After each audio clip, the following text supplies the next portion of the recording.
everyone, this is Sab and Berto, and we are Yo. live in Dubai. Live in Dubai. We have today's special episode and special guest. Today is purely rap back to bar. Yeah. And we have with us rappers, Cassidy's and the legendary rappers from Phillies. Welcome to the show. This one is special to me, man. This one is special to me. Whenever I got Philadelphia in the building, man, it definitely feels good, man. City of brotherly love. Yes, sir. Yes, sir. Man, thanks for having me out here in Dubai, though. It's out here to UAE. It's an honor to have you here. How you feel like every time like you're going to Dubai? Feel like it's vacation time, man. I love the architecture, the weather, the people. It's a little cold this time though, compared to like any other times that you. Oh, you came last time in the winter too, though, right? This the coldest I probably felt out here. Yeah. It's warmer than Anywhere home, yeah. So it's not that bad. So tell us, like Cassidy, how you really like go into the rap music. I know it's like a little bit old. It's like almost like 20 years of music, hip hop. It's a journey. You know, I want to know like the story to share it with our audience. All right. This is what I love to do. I started off rapping when I was in elementary school. I had this fire prevention program, an after school program in my school. And one day we was in the after school program, and it wasn't a teacher, but you know, the head of the program was going around the program asking everybody what you want to do when you grow up, what you want to be, what you want to pursue. So different people was like, I want to be a doctor, I want to be a fireman, and different stuff like that. So when she got to me, I was always academically advanced in school, but always had behavior problems because I was so bored and I already knew the work. So I didn't have to learn. So I would be like clowning around and playing around or challenging the teachers. So you can do that. I was kind of class clowning it back then. So when they asked me what I wanted to be, I wasn't rapping at the time, but I just love hip hop. I love rap. Yeah. So she was like, what you want to do when you grow up? I was like, man, I'm going to be a rapper. I want to be a rapper. I want to do rap music. She was like, all right, well, if you want to do rap music, write a rap about fire prevention, the program that we in. Write a rap about the fire prevention program and come in tomorrow and say it to the whole class, and we'll let you know if you got potential to be a rapper. Yeah.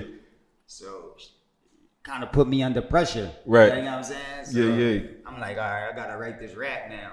So I went home, and that was the first time I wrote a rap. And I wrote the rap that night, kept going over it to memorize it, and I said it to the class the next day. Yeah.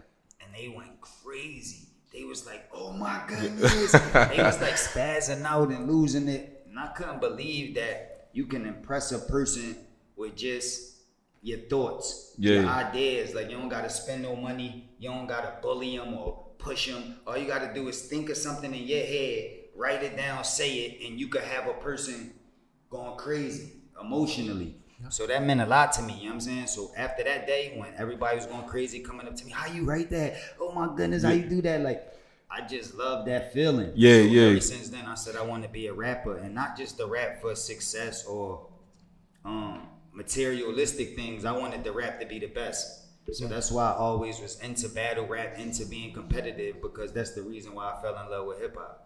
It's very like a emotional story, you know, because whenever like I listen to Cassidy music or when he's rapping, you feel like the rap hardcore, not like the behind music scenes, the sad, the scripted, you know. He's like the real rapper on the mic. Give me the mic. He killing the music, bar, you know? bar for bar. Like he take control of it. Yes. It's totally different skills when it comes to rap battling than just like the traditional commercial hip hop music or rap music.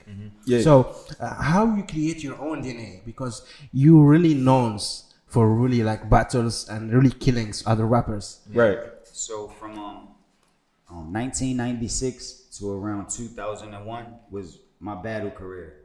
In that period of time, I guess it's like, 9-5, I say 1995 to 2001. It was like a 6-year stretch. But I was battling every day, multiple times a day, all the time, just to get my name known. So that was around the time when I had over 5,000 battles in that period of time. But after I turned 21 years old, I got my first record deal when I was 17. So I had a record deal and was still battling. But once I got my budget for my first project, which was Split Personality, that was the record that Hotel was on. Right. So when I got the budget to do that and I started recording, I stopped battle rapping. You You know what I'm saying? So one of the last battle raps that I did was versus Freeway. Yeah. And that's what... That was classic too, man. That was classic. Yeah, that's one of the first ones you really captured on film too. Like, And that set the path for all of the battle leagues that we got now. For you to be able to see battle rap now is because of the me and Freeway battle.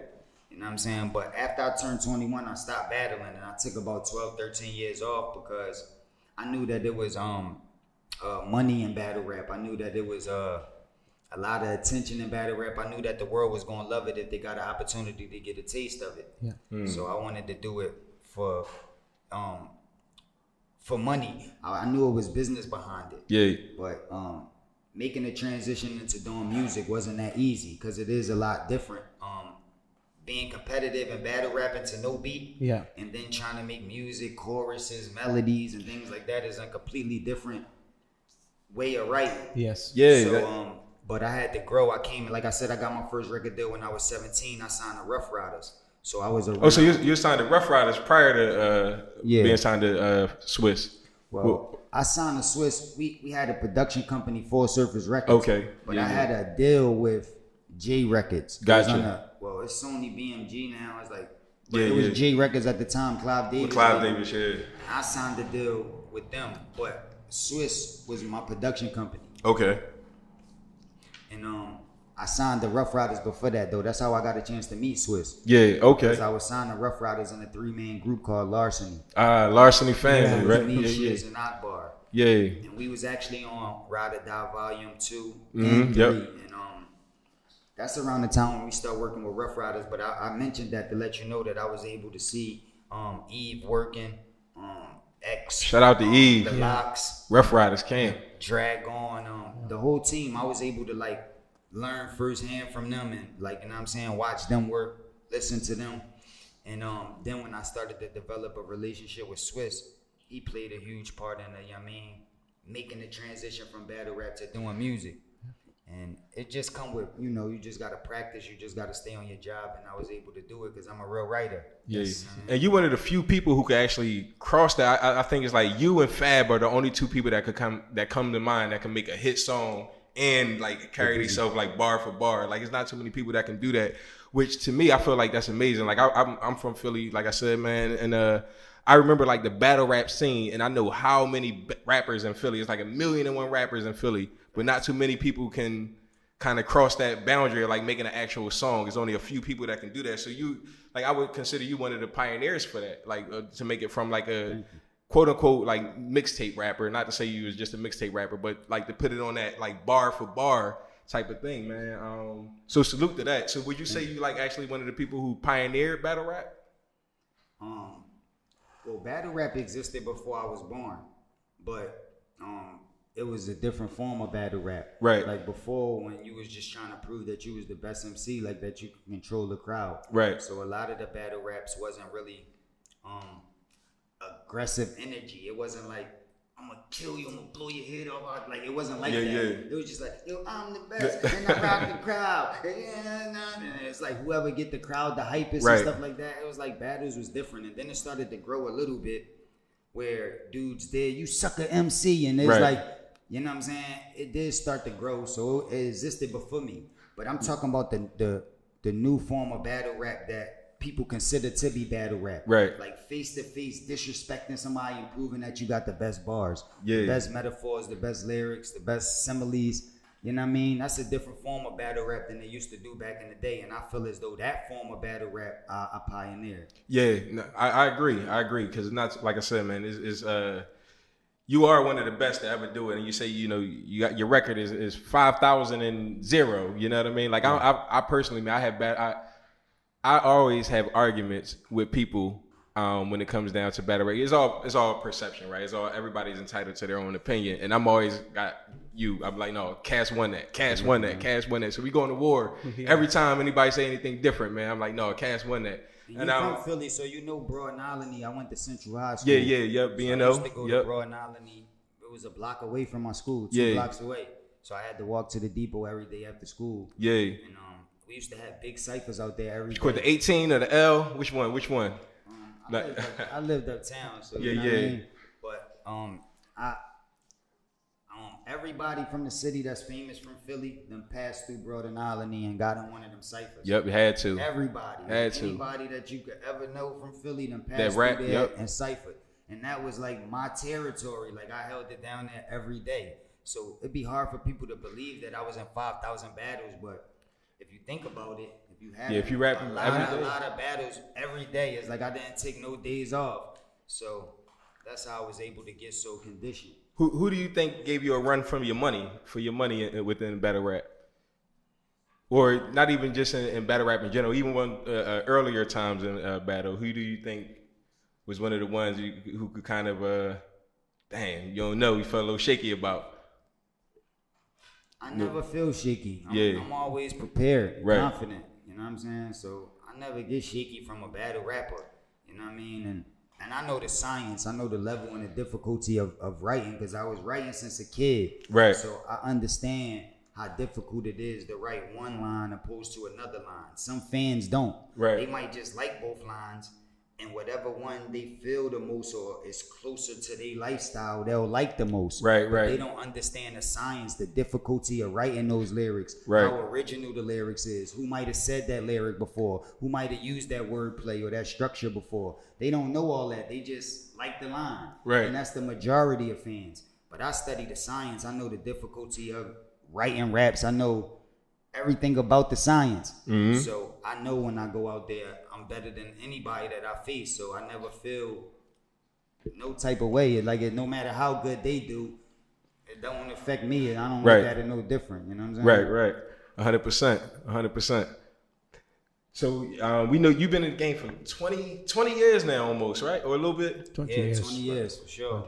1996, yeah. Yeah. It's been a long time. Man. Because normally if like you pass 5,000 battle, you know, it's not like, as he said, it's not like normal lyrics, just you have to freestyle repeat it every time. Right. Because the audience are watching, you know, so you create your own lyric way how you can write your song because you have to have like very creative way. Right. So 5,000 battle is really amazing. How you make yourself like that kind of power of poetry. You know, it required a lot of energy to find a new way to excite the audience when you have a regular events that's happening on a regular basis. Yeah, man. They got a time consuming, man. Yeah, that just that's what gave me such a crazy work ethic because you can't just come with the same lyrics every day and expect the same result. Yes. You know what I mean? You got to come with different ideas. So you got to do different things every time. I actually was on this radio show called it was on 103.9.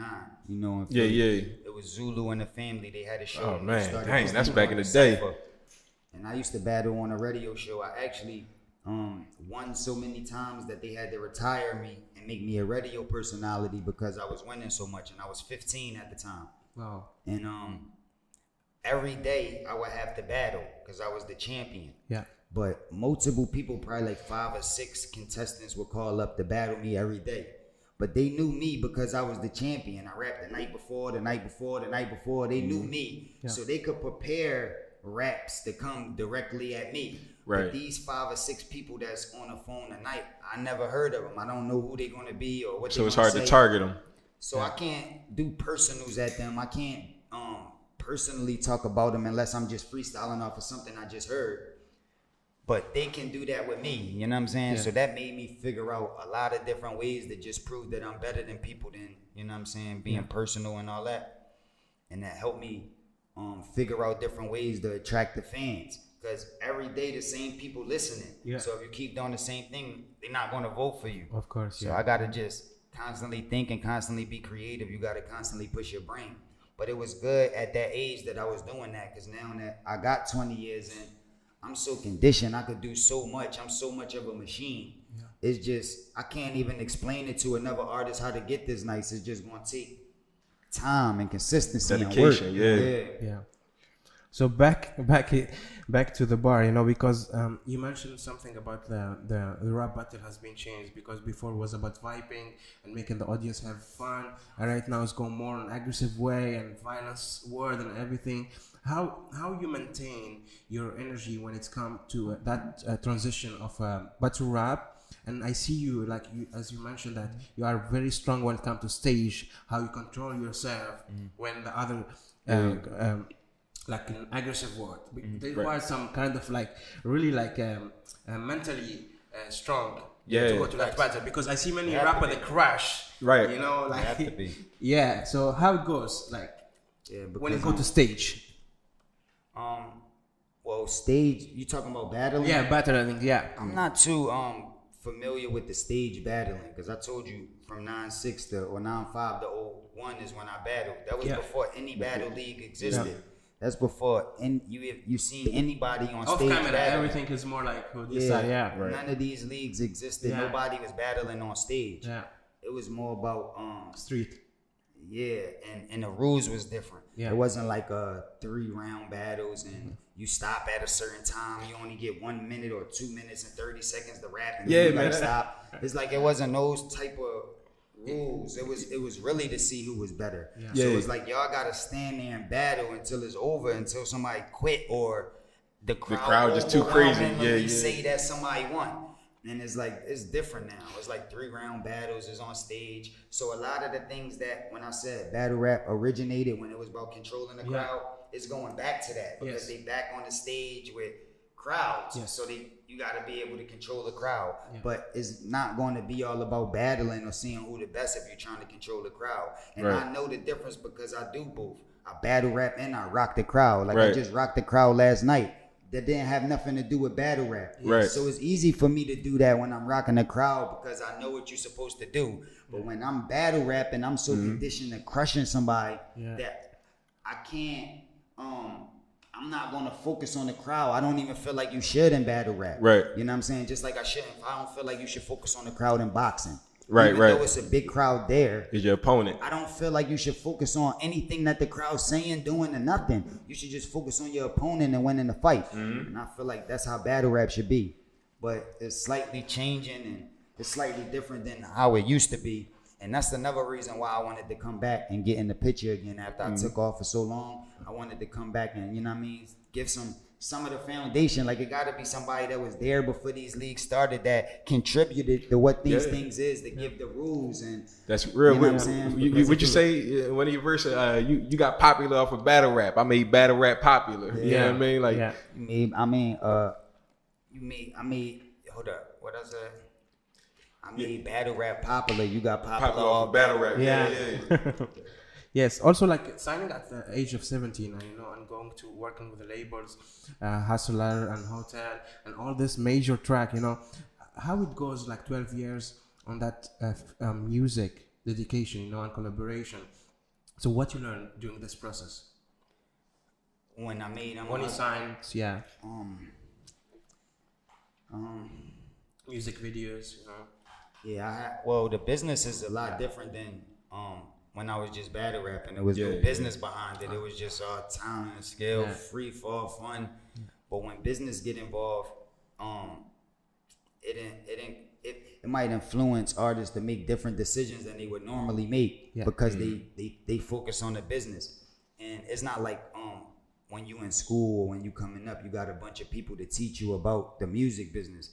It's not like no real book. Yeah. I mean, it is books that about the music business that you could pick up and learn maybe 1 or 2 things, but it's not like a real. But that real world training is the most important training that you can ever get. That you could really get the information. Right. So you got to either go through it, live it out, or somebody that went through it can give you the information. But the people that got the information tend to keep it to themselves because that's where the power is at. Right, if right. They just give it out to everybody, then they don't got no power because they don't necessarily be the talent all the time. Sometimes they just got the information. Right, right. You know what I'm saying? And they hesitant to share those resources, man, for reasons unknown. Like, because some people have different intentions on why they choose to hold the resources. You know what I mean? Yes. Sometimes when the ball in your court, you need to keep the ball in your court, So I just learned that part. You know what I'm saying? How the business work. You know what I mean? Yeah. How budgets work, how albums get recorded, how money gets spent. Like, some people might think, like, just an example. Some people might say, yo, I'm going to be a big star. I'm going to come out and I'm going to sell 1 million records, right? Right, right. They just say that, not knowing what it takes. Anything. But people don't even know that in order to sell, not now because everything is digital. It's different now. Yeah. But back when I came in the game, in order to sell 1 million records, you had to have 1 million records that exist. Yeah, like it had to be 1 million records that exist for you to sell 1 million records. Right. So if your budget wasn't that huge and they only printed up 200,000 copies, there's no way you're gonna sell. How could you possibly go platinum if there's only 200,000 copies in the whole world? Facts. Yeah. Because it's don't physical copies. In order to go platinum, in order to have 1 million copies available for the fans to buy, you have to pay for that ahead of time. So back then, a CD was about anywhere from $1 to $3. Yes. So just say $2 a CD. Yep. If it's $2 a CD and you want to sell 1 million records, that means you need $2 million to invest up front before you sell one copy. Before you make $1, you need $2 million at least just to invest inventory. In the copies. Right. Not to mention marketing, promotion, recording budgets, producers, car services, hotels, your promo tour. I'm not talking about none of that. I'm just talking about just for the CDs alone. Right. Not talking about placement, not talking about distribution. I'm just talking about just for the CDs alone, you need that type of money. This is game we giving y'all too, man. This is game. The average person that do music will understand that. Like, I didn't even fully understand all of the stipulations about making an album. Right. You know what I mean? But that's the reason why a bunch of artists needed to go get record deals and get with big companies, because the average artist, the creator, would have never had those type of budgets to invest in themselves. That's real. So that's why you had to go to a big company that might not be a part of the culture, but they got the bag. Yeah, that's real. Very true. But once they got the bag and they not a part of the culture, they might influence you to do things that will make money but go against the rules of the culture. And I feel like that's what we fighting with now. Is a lot of music out that's going against the rules of the culture, but because it got some backing or some type of success, people think that's the way to go. So the new creators are coming up to start to do things that you shouldn't do because they think that's what you need to do to win. And the people in power is pushing that because that's how they win. Of course. But the culture, the real creators, is against that. You know what I'm saying? So it's always the creators are suffering, man, just because they and at the end of the day, you got to make a living off of it. So the creation of making music these days is totally different now, and that's why you got everybody chasing the same way. And if you listen to music, man, it could go from a guy from the UK sound just like he from Atlanta, you know, or vice versa. And that's exactly what I meant. Like those is the rules of the culture that existed that you couldn't do. You couldn't sound like nobody else. You couldn't look like nobody else. You couldn't dress like nobody else. You couldn't use the same slang. Everything with you and your clique had to be different from the next clique. 100%. And that's what made hip hop so dope. It's like, you know what I'm saying? Nobody sounded like the Wu-Tang Clan. It's like only them, they only dress like that, use those type of drugs, act like that. It's like, that's what made them. But nobody act like the Locks. Like, you know what I'm saying? They rap too, but it's just completely different. It's a different way they dress, look, act. Like, their whole identity was completely everybody different. had a different sound, different producers, different energy. Now it's like everybody use one producer and everybody in one group. No matter what country, no matter what continent you from, no matter how you came up, you could have been a gangster, you could have been a schoolboy, you could have been a nerd, you could have got girls, you could have got none. It don't matter. Everybody just rap the same and talk the same thing. And that's not good. It's not going to push the culture forward. The culture is bigger than ever, and more people are interested in hip hop than ever before. But the culture is not going to grow the right way if people keep taking that same route. So the easy way. A lot of people is back waking up. Even people that's on now are starting to speak about it. You know what I mean? And a lot of people in the world are starting to wake up. So I don't feel as though it's gonna last for long, but a lot of people in the world are manipulated. A lot of people in the world are not even listening to the music that they like the best. They listening to the music that's forced in their face. And they have no other choice because everything is even curated right now. Like you able to get on these playlists is all curated for you. It's like the new form of radio. You know what I mean? You don't even get a chance to find out what you really like because you don't get a chance to see it or hear it. You know. So yeah, that is definitely dope that you said that. So as far as you, man, ghostwriting. Have you ever did any ghostwriting? Yeah, I've been ghostwriting since the beginning of my career. Oh yeah. I know you can't talk too much about it because of the ghostwriting, or maybe you can. I don't know. Yeah, I don't really like to heat people up unless they said it before. They don't really care. But so I wrote for a lot of people. I'm talking about arguably some of the best of all time. That was great before I even got on. The dudes I looked up to before I even started rapping. I done wrote for dudes like that. I done wrote for younger cats, females, all different type of people. You still doing any ghostwriting now? Yeah, right now. Well, one of the last songs that I just wrote, it wasn't really ghostwriting like that, but I just wrote an R&B song for Ray J. Okay. Crazy. All right. Dang, that's crazy. Stupid. Yeah. So I'm in my R&B bag now, right? Yeah. R&B Ray J just came out with an album, right? Ray J. Was it on that album or something new? It's new. It's okay. Drop it yet, but yeah. It's dope, man. I've been just shout out to Ray J. R&B bag writing songs too. But as far as bars go, if there's any type of bar that you want or need, I can put it together. It's easy for me. Yeah. It don't matter how many syllables, what type of figurative language you is, what you want to say. Yeah. All you got to do is just let me know what you want to do, and I can put it together. So that's why a lot of people be wanting me in the studio to use me as a ghostwriter, because it's easy for them to get what they want done. Yeah. Right. Do you do a lot of collaborations now, or you work? Hip hop started off with ghostwriting. The first hip hop song that was ever put out was ghostwritten. Yeah. So people think that, you know what I mean, everybody's so original and everybody writers. Most of the music and albums that people like around the world was a collaboration of a bunch of people. Facts. It wasn't just the one artist that you seen on the cover. It was a collaboration of a lot of people. Right. You know what I'm saying? Yeah. And I think that's what get people misconstrue or fail. Like, you don't have... Is people who have talent in different areas. Some people are great personalities and they can sell because of their personalities, but they aren't great writers. So it's people like you and the people who need, to have ghostwriters, because, I mean, the quality of music would totally suck if they were to do everything, Facts. Exactly. And there's some dudes that might be nice, got ideas, got thoughts, could put bars together, but like you said, might not got the look, might not got the voice.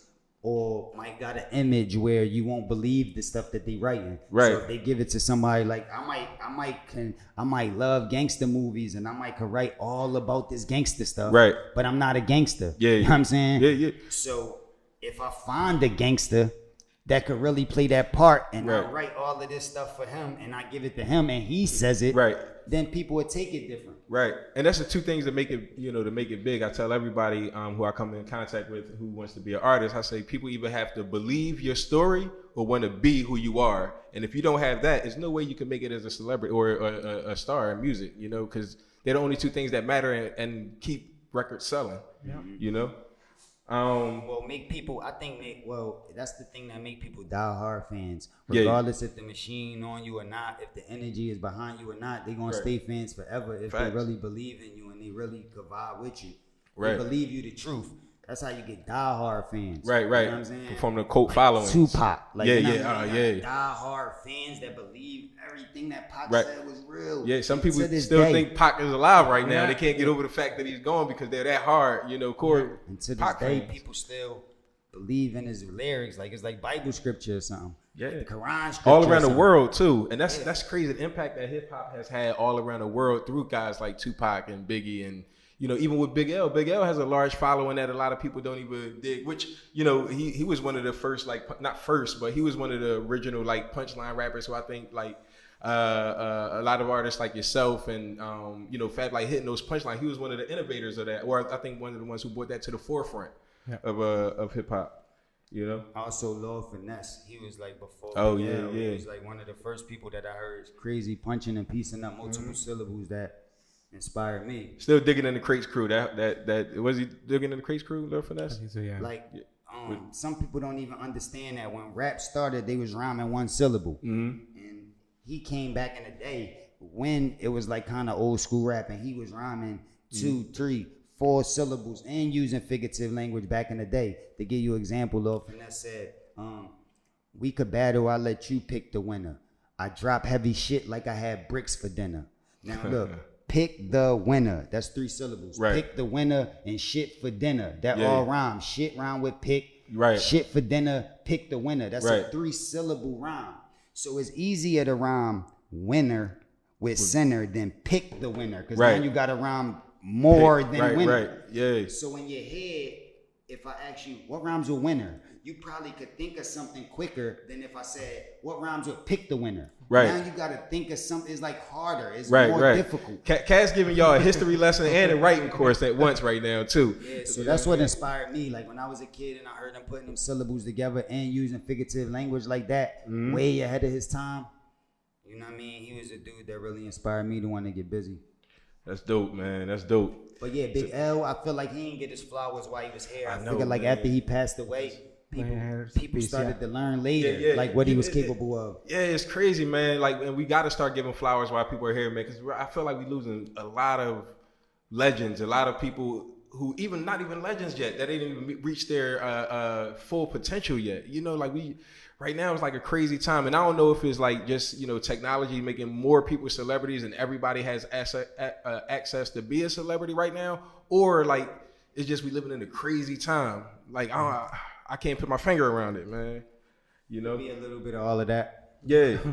But I do think social media and things like that do play a part now with how people look at celebrities, because now you got access to them all the time. Right. Like before, if you was a fan of somebody, you would just see them whenever they did a video show, or whenever you watch their video, or the magazine. When you buy a magazine and they got a picture of them and they got a write up. I used to have all y'all pictures. By the way, man, just back in the day, in my room, man, I had a whole Rough Riders wall, or everybody that's associated with the Rough Riders, everybody that was associated with Bad Boy, everybody like in my room, man, just growing up, just like that was kind of my motivation. I had a little makeshift recording studio and all that. Nah, that's hard. Yeah, and you write the letter, you know, send it to the postal, you know. Yeah. To arrive after 2 months, you know. Right, man. Yeah. If it reaches, you know. Now you can just go right on Instagram and see everybody's life. I can actually interact. I can just leave a comment, man. I can leave a comment on anybody's page and be like, "Yo, good job." You know what I mean? And I'm like, "Damn, this is my interaction with this celebrity who is, you know, went to my wall, man."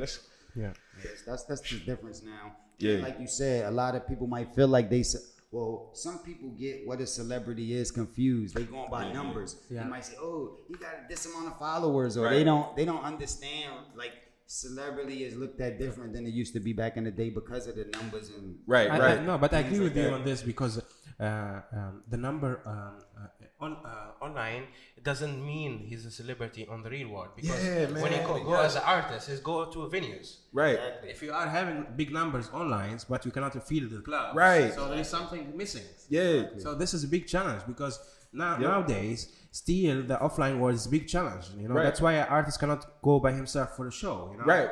And this is how you evaluate the real artist from not. Yeah. Because back to the time he talked to you about like physical CDs and physical show without internet and Instagram, and still like feeling people. Still fill a venue up. You can still fill a venue up with only word of mouth, or even like posters hanging around like in your city. Yes. You can't. I mean, nowadays an artist can have 100,000 followers and can't get 100 people in the building. Club, And Cass out here selling out in Dubai right now. You know, like you know, and this is how you could really gear, you know, impact. Because that's why fame is not for sale, you know. Right. It's a process, you earn it. Respect the fans, you know, when fans follow your music, regardless.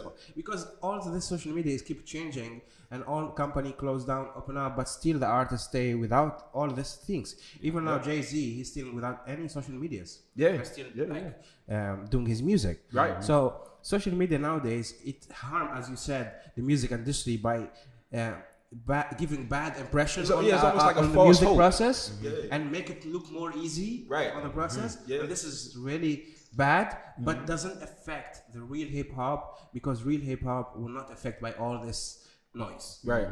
And that's what I think. I think more people that's in position need to figure out categories to separate all of the things that's going on. I think the problem is, I think I heard an artist, who was it? Tyler, the Creator. He just won a Grammy the other day. And he had an issue with the fact that I think they gave him the best urban. He was something like that. But it's like he felt as though he do pop music, but they categorize people that might do pop music, R&B. They'll put them all under hip hop. You know what I'm saying? And I think that's another reason why it's like a lot of confusion too, because it's hard to determine what is what. You don't understand what is what, and if you put it all in the same category, and a person that's singing with auto-tune is number one, then you think that's what you got to do to be the number one rapper. But that's not even rap. You know what I'm saying? So they need to categorize that what that should be, categorize this what this should be. You know what I'm saying? Like even the guy that came out, I take you back to old time. Lil Nas X. It was like country music, right? But a lot of people didn't want to consider that country music because he a little black kid. And it's like, you know what I'm saying? So it's like, but that is country music. It's like, what else is that? That's not right. rap. It's not rap. Yeah.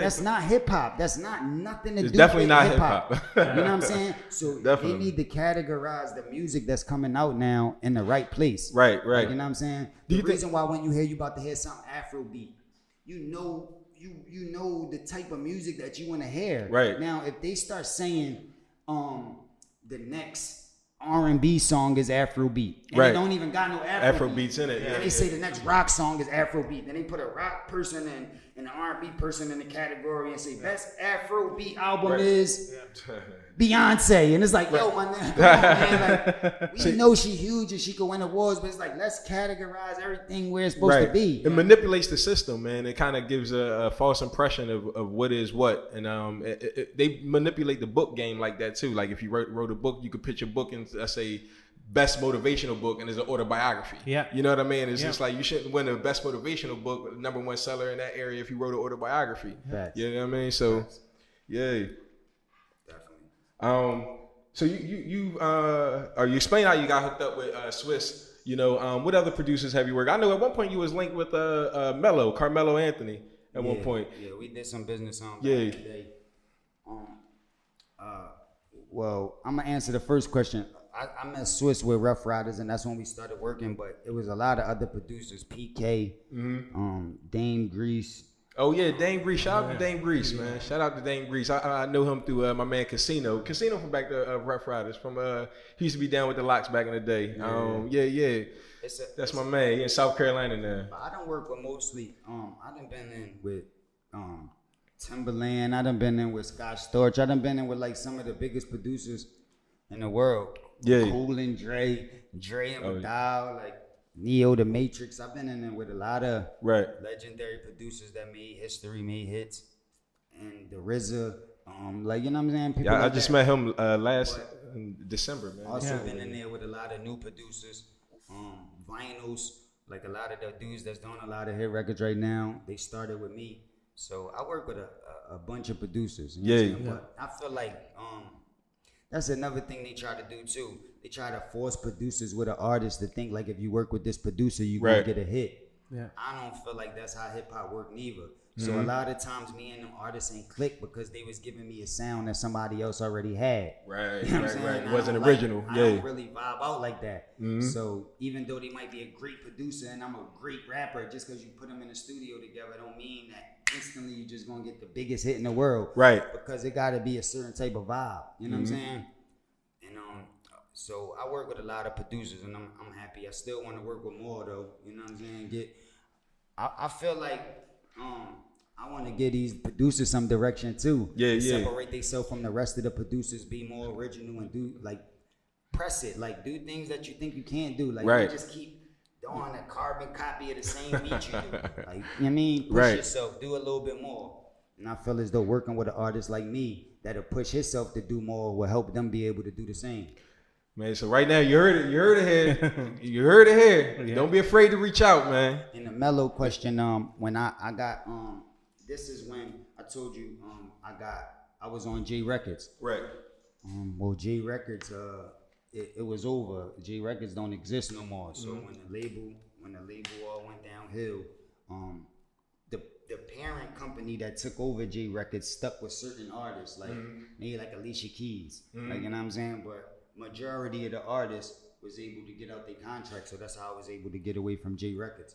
And once I was away from them, I knew I wanted to still make music, still be productive, still be impactful, but I didn't want to put myself in the same situation that I was in previous. Like I wanted to grow, I wanted to improve, and I knew more of the business now, so I knew I could take more responsibilities into my own hands. But I needed an investor, I needed capital, I needed a budget. Right. You know what I'm saying? So I'm like, well, I go to a record label or a head of whatever company that we don't have nothing in common. Right. They don't make music, they don't rap, they don't make beats, they just the bank. They just the bank. Yeah, like why would I go to them for the bag when I know people that I got better relationships with or more in common with that's getting money right now. Yeah. Even certain people that might be getting money that might not know what to do with it or how to invest it. Yeah. You know what I mean? And I'm not trying to just ask for favors. this is a good investment because if you invest this small amount of money into this, we're going to be able to get this. Yeah, the ROI going to be crazy. It's already mapped out. You know, it's not like you can see it. It's already, every step of the way is already mapped out. Right. So that's what I put together with Mello to start my own production company and have my own record label, and got with Mello for him to be able to bring the capital to the table and the budgets.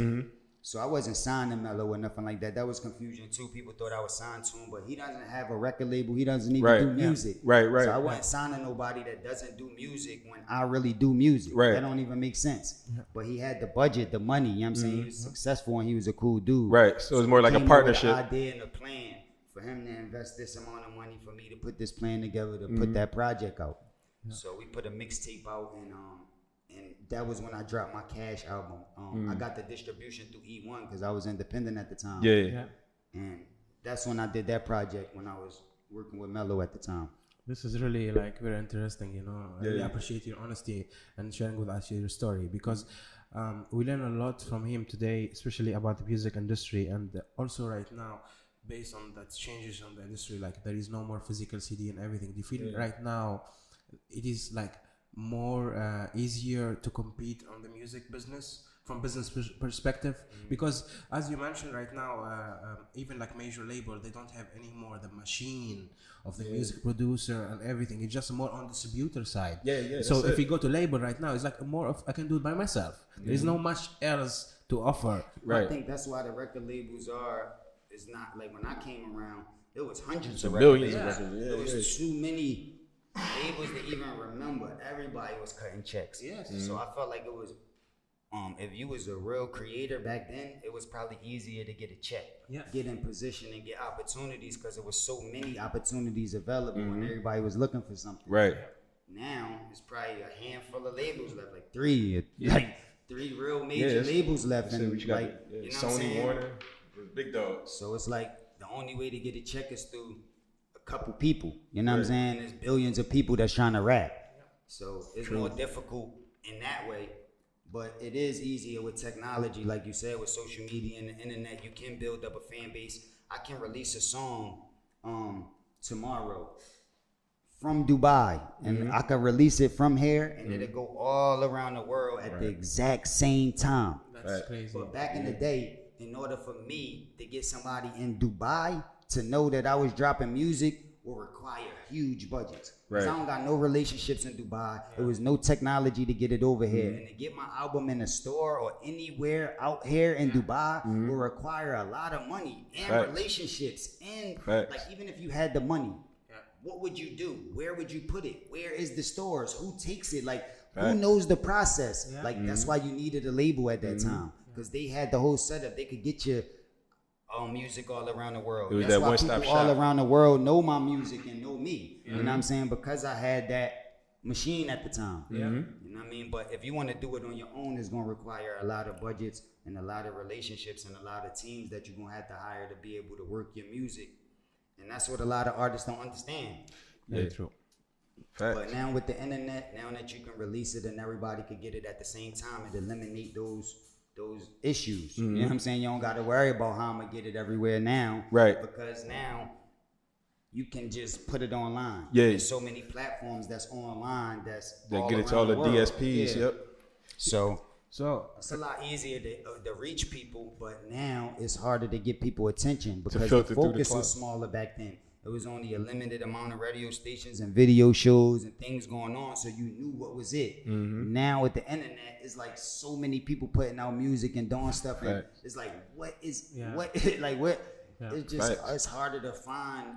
Like, you know what I mean? Even though people all around the world could get your music, what's going to make people all around the world want to click on your music, want to hear your music, even know that they can click on it? Like, you know what I'm saying? And that's why you still need some type of budgets or some type of impact. You got to be making some type of noise to make people want to click on or know or even search or do whatever they got to do, even if they can't find your music. Facts. Because I got fans, like loyal fans. I did an interview the other day and a guy called up and he was like, yo, I heard your he's like, yo, I bought your Bars album. He's like, yo, I bought it, man. I love that album, but why did you only make one album? Why you ain't make no more albums?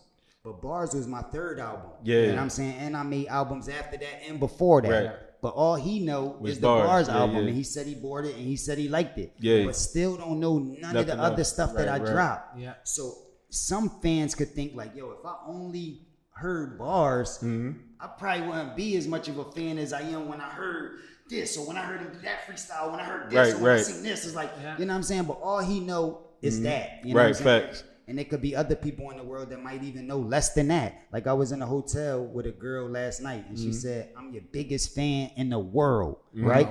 So we was talking to bold her, and we statement. like, "Yo, you my biggest fan in the world." Right. So he was like, "So what music you like? Like what you like from him?" She was like, "Hotel. That's my favorite song. I love Hotel." So we was like, "All right, what else?" She like, "Well, that's all I know is the Hotel song." Oh wow! Like, how can you What? get a big How can you possibly say you my biggest fan in the world and you only know one song? my first song? Right, though? right. Like that was the first single that I ever. Like that was so long ago, and it's like you only know that one song. You never heard nothing else. You don't know nothing else at all. She couldn't do the She drinking, the two-step, or I nothing. just fell in love with that song, and that's all I know. But you know, different people on different timelines. But it's with beautiful to everybody. even have that connection with somebody, even like that they can even think in their head that they're your biggest fan halfway around the world based on one song. You know what I mean? Even though it's not, you know, your way, but the impact is still like crazy to even for somebody to even think that. You know what I mean? I basically said that to let people know that you could be impactful, but the timeline, the things that people know about you is not all the same. Right, From right. every fan. Yes, It could very be true. two people in the front row and they both screaming, Right. but one know every Everything. single song you put Right. out, line for line, and the other one only know you for one song. But they Right. both losing it the same way and they both look the same, and you will never know unless you talk to them. Right, You know what I'm right. saying? Real. That's real. I think on this matter is really right, because all these things like online promotion and all this doesn't matter when it's go touring and you're gonna meet with your fan globally and traveling city to city. That's the only time when you see the fan impact and knowing your song, you know, when you perform, because that's really matter. Right. Because if the fans come to your concert or not, doesn't book your event, doesn't mean that's a real love. Facts. A real love of fans that buy your music, investing in you, and follow you, you know, because this is something really like artists that don't understand, because YouTube views doesn't mean nothing. Sometimes the most views is violence, negativity, or it could be a kid like that got a disability or something. He doing something that something weird, and the views would be huge, but that don't mean that the people is fans of this kid that's acting retarded or doing something stupid. They just like to see stuff like that, but that don't mean that they gonna support you after that. Right. Like, you know what I'm saying? They gonna move on to the next video that's funny like that. They're not really a fan of you. They actually laughing at you, Not they with just you, using your thing to do whatever they doing, and that's why the views is up. But that don't necessarily make you into a star or a celebrity just because your views is up. Yes. Facts. How you feel, Cassidy, like when you're touring and you go to other city, and that music that you make has become your own brand that you share love with the fans? What is the most things meaningful for you when you travel because of your music? You are here in Dubai because of your music. Yeah, and that's a dream. That's incredible. And when you go to I went to places that I never thought that I would be before. Like I went to countries that I could barely pronounce. Yeah. And I had fans there. Right. I had when I went to what is called Kazakhstan. Oh, Kazakhstan. Yeah. Yeah. When I went there, I met a guy and he said, yo, he like, yo, I love you, man. I'm you my favorite artist in the world. He like, yo, you the reason why I learned English. He like, yo, I didn't speak no English. Yeah.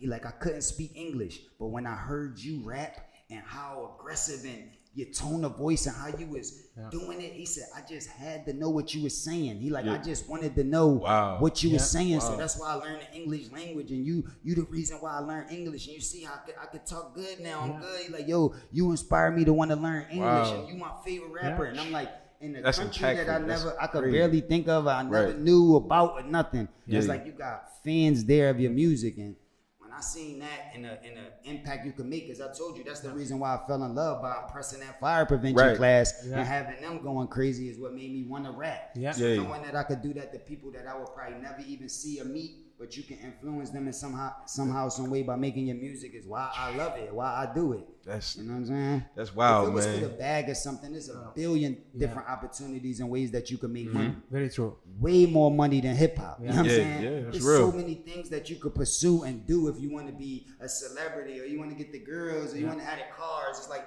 I would advise way more other decisions that you should make if you want that. Yeah. Right. But I don't want that. I want to do what I'm doing. I want to impress people with my words, with what I'm able to do with my mind. That impact, man. That impact is crazy, man. Whoever thought stop dropping roadcasts when you was in 6th grade doing the fire prevention program rap, that you would inspire somebody to learn English from Kazakhstan. Yeah. Facts. That's crazy. Yes, this is the thing, like, meaningful for artists, you know, when it comes to music careers, because beyond, as he said, like the financial things, there is something meaningful when somebody tell you that you impact my life and you make something meaningful to me. This is something like really priceless, you know.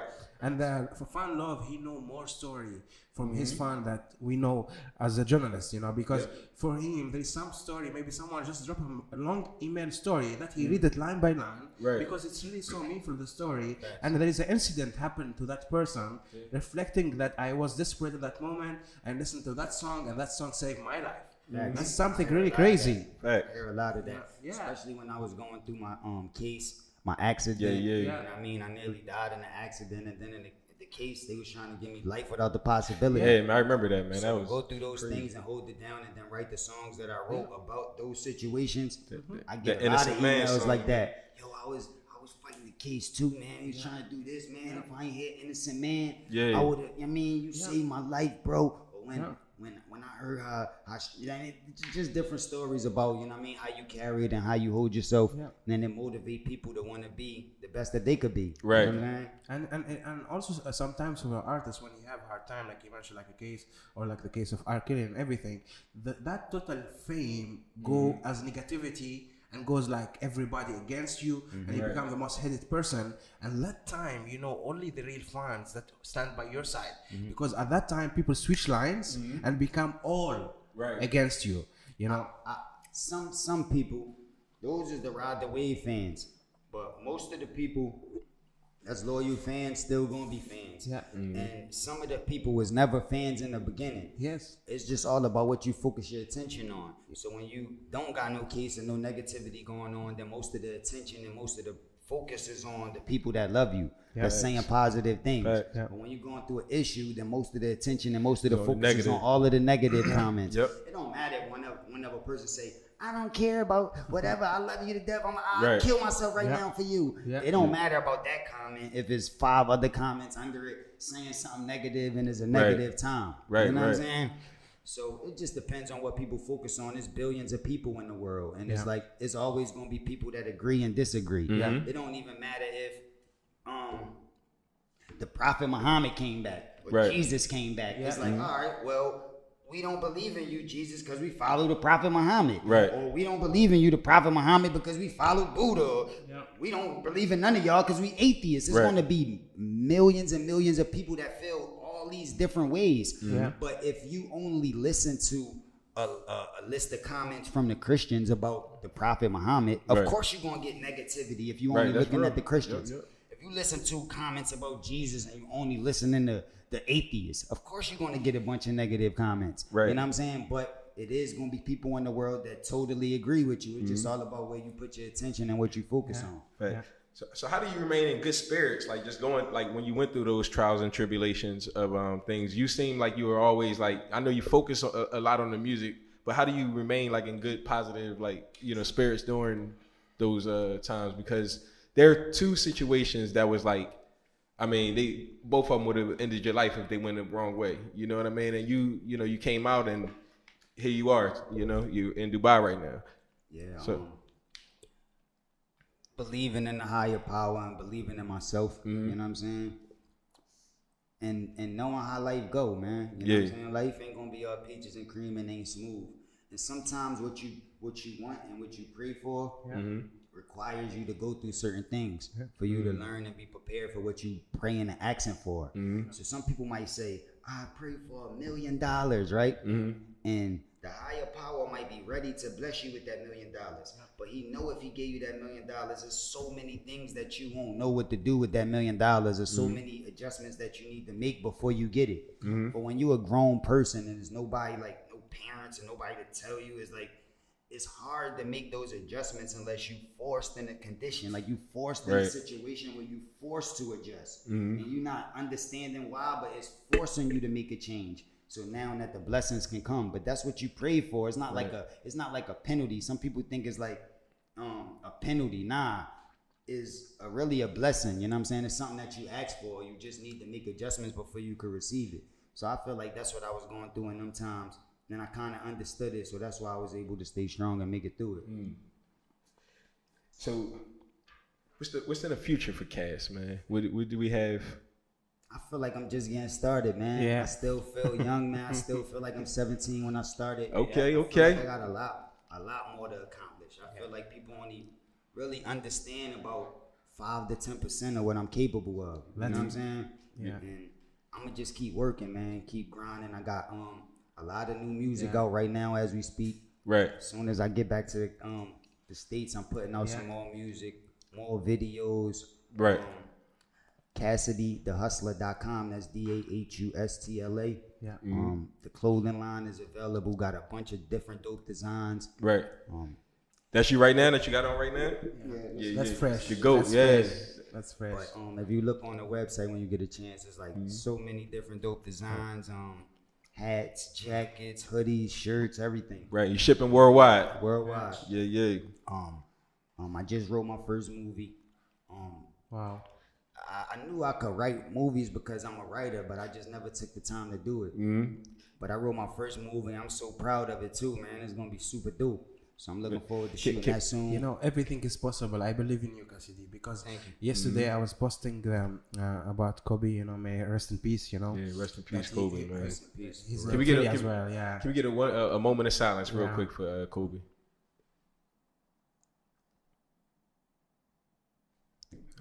Rest in peace, Kobe. So you inspire me, like when you say about like you can write for a movie, because it's the same thing for Kobe. You know, he was having the passion for writing. You know, and nobody believed in him. No, you are a basketball player. You know, what you do in a movie and everything, and then he make a short movie and he won Oscar for that, and he make it happen. So when he go to the speech, you know, and he want to talk about what story happening, it's just that I feel that moment I can write, and he write, and then the prize, it doesn't actually reflecting you of what you're doing, so you don't need validation because you think that you could do that, you know. So people judgment trying to put you down, you know, but if you really have something to make it in a movie, I think 5,000 butter, that's like warm up, just get started, you know. So what do you think if he just actually to the movie field, what he can make for us story, you know? This is so inspiring. Definitely, man. I got a personal question, man. You have so much material, like whether it's battles, whether it's like just freestyles, whether it's you know, your commercial material, whether it's just album cuts. How do you keep it all? Like, how do you just like? I can't. I can't keep it all. Okay, because I'm like, man, this is Cass's mind has to be like on some like different plane, man. I'm also always thinking of new things, new ideas. Yeah. Sometimes I might start working and I don't completely finish the idea. Yeah. So those ideas would be constantly in my head too. Yeah. So like you said, sometimes people might come up to me like, "Yo, Cash, remember you said I do this?" And I might like, I might know certain words. Right. But I can't remember it line for line like them. I'm like, I gotta hear that. I gotta listen to that a couple times to get that back. You know what I'm saying? Because it's just hard to remember everything. Plus, when I got out my car accident, I had amnesia for months. I used to hear about amnesia in movies and I seen it, but I couldn't understand it. Like, how can you still be talking and regular but not remember nothing? I didn't really understand it until it happened to me. And I mean, but like 15 or 16 years of my life or something like that, I couldn't remember. Wow. So all my career, I'm talking about all my songs, like even songs that I performed a lot, like Hotel, or I'm a Hustler, songs like that, I couldn't remember the words, like, you know what I'm saying? Right. And I couldn't even remember nothing from the song. When you hear it, it's like you having like deja vu, like like you seen, like you looking at it like, damn, this happened before. Right. When I hear the song, it's like I know I heard it. It's like it feel like you heard it, Yeah. but you just can't remember nothing. Dang. It's like, and it's your voice and everything. everything. You just, wow. You see, Wow. I actually seen the video. Like that's how I was able to work on getting my memory back. Like, Right. I used to play my videos for me. I used to Yeah. see myself in the video Yeah. saying it, and they telling you that's you, and it's like you don't remember the video, you don't remember shooting it, making it, you don't remember none of the words, you don't Right. remember the melodies. You like, it's weird, like, Yeah. and that lasted for a little minute, but you know they told you like the same way like a sore outside your body heal, your brain to take time to heal. Yeah. So every day I would wake up and I would like remember a little bit more, Mm-hmm. like, you know what I'm saying. And after a couple months, I started to remember my music again, like Right. all my. I started remembering it and remembering other music that I might not have even been listening to, like that I didn't hear, but now I can remember those things, and it's Right. like more and more and more started coming back. So after about 3-4 months or whatever, I got like majority of my memory back. Just the accident itself, I still can't remember that, and that's probably a blessing. Yeah, I it's a probably blessing, don't need yeah. to remember that. Right. but Right. Everything else from right before I got in the accident, like when I got in the car, and when I woke up out the coma. That's when I got my memory back from that time. But Right. the whole coma time and the actual accident, I don't really remember. Man, you blessed, man. Yeah. Yo, Allah, God, the higher being, Most High, has definitely blessed you in numerous occasions throughout your career and throughout your life, man. So we proud to have you here today. Just even, Thanks, man. based on that, man. Make you appreciate, you know what I mean? Because it's like at the snap of the finger, the same, like how you said it happened with Kobe. Yeah. Nobody expected it. It's like you can't predict it. Nobody see it coming. It's just out of nowhere. And that's how the accident happened. Like I'm thinking I'm about to go to studio. It was a regular day. Right. And then the next thing you know, it's like, you know what I mean? So that's why I just learned to appreciate life, appreciate the things I am blessed with, and to go harder while you do got the time you got.